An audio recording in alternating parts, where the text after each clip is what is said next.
Students, now we are studying our next topic, aggregate supply. Aggregate supply means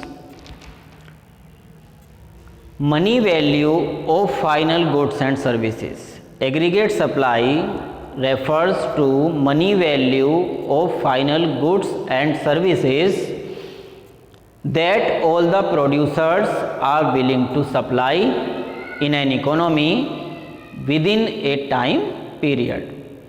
एक निश्चित समय में, एक अकाउंटिंग ईयर में, एक इकोनॉमी में जितने भी प्रोड्यूसर्स हैं वो सभी एक गिवन टाइम में, एक अकाउंटिंग ईयर में जितनी भी गुड्स एंड सर्विसेज को जो टोटल इकोनॉमी में प्रोड्यूस हो रही हैं उन्हें सप्लाई करने की विलिंग मीन्स वो प्लानिंग कर रहे हैं. This is called aggregate supply. Actual में इतना सप्लाई नहीं कर रहे, मीन्स जितना वो अकाउंटिंग ईयर में प्लानिंग कर रहे हैं वो सप्लाई करेंगे. This is called aggregate supply. Aggregate means total supply of all goods and services. In physical terms, aggregate supply refers to total value of output, and total value of output we all know. जब supply करेंगे producers अपनी goods and services को, बदले में उनको क्या होगी? Income. And this income is again redistributed among factors of production. जिनके कंट्रीब्यूशन से प्रोडक्शन हुआ, प्रोसेस सक्सेसफुल, उन फैक्टर्स ऑफ प्रोडक्शन में अब हम इस इनकम को क्या करेंगे? रीडिस्ट्रीब्यूट करेंगे. तो फैक्टर्स ऑफ प्रोडक्शन हम जानते हैं क्या होते हैं? Land, labour, capital and entrepreneurship. तो लैंड के बदले में क्या मिलेगा? रेंट. लेबर को wages, capital interest and profit. Entrepreneur को क्या बचेगा? प्रॉफिट. तो ये सारी इनकम इस फॉर्म में रीडिस्ट्रीब्यूट हो जाएगी और इसको हम जानते हैं कि इसका जो टोटल होता है इसको हम क्या बोलते हैं? National income. तो इसका मतलब वैल्यू ऑफ टोटल आउटपुट क्या हो जाएगा? नेशनल इनकम के इक्वल होगा. तो नेशनल इनकम को हम किससे डिनोट करते हैं? वाई से. तो वाई इज इक्वल टू क्या हो जाएगा? A S, aggregate supply. अब इनकम जो रेंट, वेजेज, जब लेबर को वेजेज मिलेगी तो वो क्या करेगा? कुछ पार्ट, ज़्यादातर जो पार्ट है उसका वो क्या कर लेगा? कंज्यूम कर लेगा और थोड़ा सा जो पार्ट बचेगा उसको वो सेविंग कर लेगा. या तो कंज्यूम करेगा इनकम को या फिर क्या करेगा? सेविंग करेगा. तो इकोनॉमी में जितने भी फैक्टर्स ऑफ प्रोडक्शन हैं उन्हें जो इनकम होगी वो या तो उसको कंज्यूम करेंगे या फिर सेव करेंगे. तो इसका मतलब इनकम किसके इक्वल हो जाएगी? Consumption plus saving. तो ये फॉर्मूला एक हमारा बनकर आ जाएगा, y is equal to A S और and A S will be equal to C plus S, consumption plus saving. अब यहाँ पर हम एक टेबल बना रहे हैं. टेबल की हेल्प से हम इसको समझ रहे हैं. इनकम जब हमारी ज़ीरो है तब कंजप्शन हमारा कितना होगा? 40. सपोज एज्यूम कर लेते हैं हम. तो सेविंग कितनी होगी उस समय?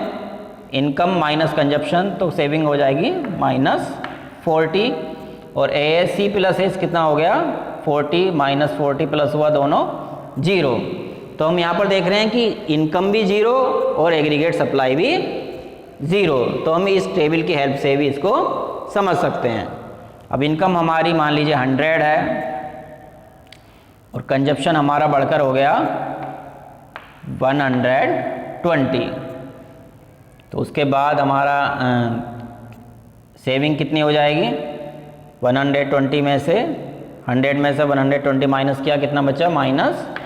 -20. अब इन दोनों को हम क्या करेंगे? प्लस करेंगे तो कितना आ जाएगा? 100. अब इनकम हमारी बढ़कर हो जाती है 200 और कंजप्शन हमारा हो जाएगा 200. तो कितना हो गया? 0 सेविंग.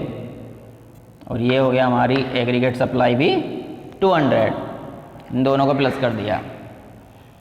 अब इनकम हो गई 300 और कंजप्शन हो गया हमारा 280। 80 हम इसमें प्लस कर रहे हैं कंजप्शन में, इसको टेबल को हम इजी बनाने के लिए। और सेविंग हमारी हो जाएगी 300 में से 280 हमने माइनस किया, y is equal to C plus S और s इज इक्वल टू हो गया y minus C. y minus से c माइनस किया कितना हो गया 20 और ये 180 और 20 प्लस किया कितना हो गया 300।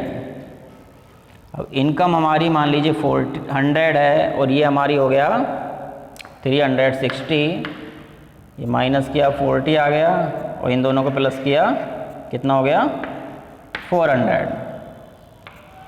500 इनकम है मान लीजिए, तो 440 हो गया हमारा कंजप्शन और ये हुआ 60, इन दोनों को प्लस किया कितना हो गया 500। 600, 520, 80, 600। तो इस तरीके से अब हम इसका y का जब कर्व बनाएंगे तो वो एक, क्योंकि जब इनकम हमारी 0 है तो एग्रीगेट सप्लाई भी 0 है, जब 100 है तो एग्रीगेट सप्लाई भी 100 है, तो दोनों ही एक ही डायरेक्शन में एक ही स्पीड से एक ही रेट पर इंक्रीज हो रहे हैं। तो इसलिए जब हमारी 0 है तो 0 है दोनों, और जब 100 है तो 100 है तो एक पॉइंट यहाँ आ गया, जब 200 है तो 200 ही है तो एक पॉइंट यहाँ आ गया। तो हम देखेंगे इस तरह से जब हम पॉइंट लगाएंगे तो हमें एक 45 डिग्री पर एक लाइन मिलेगी हमें, और 45 डिग्री पर ये एक लाइन हमें मिलती है और यही होगा हमारा एग्रीगेट सप्लाई का कर्व, और इसको हम नेशनल इनकम भी बोलेंगे। y is equal to AS is equal to C plus S। तो ये line it denotes aggregate supply. Okay.